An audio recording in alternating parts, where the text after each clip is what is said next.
Hi, I'm Jay from Wood Finishes Direct. In this video, I'll be demonstrating the best way to apply the Osmo Concrete Oil.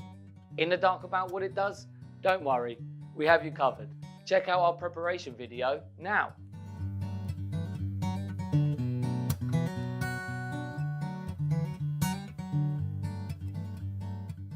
Applying the Osmo Concrete Oil is very easy, but your choice of applicator will vary due to the size of your project.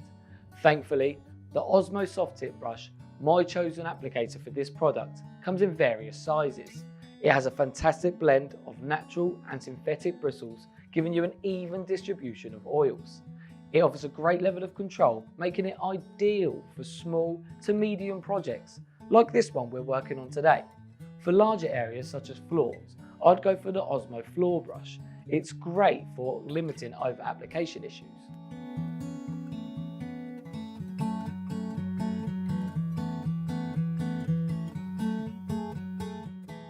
So the prep is done, the applicator selected, and you're happy with your test area.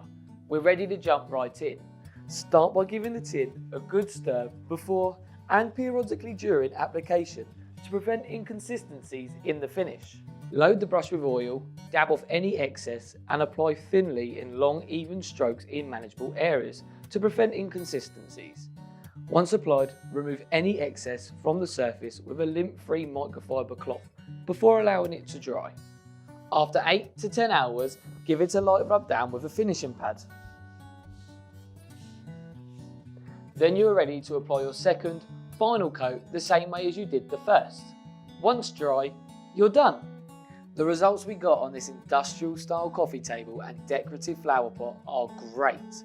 We're really happy with them.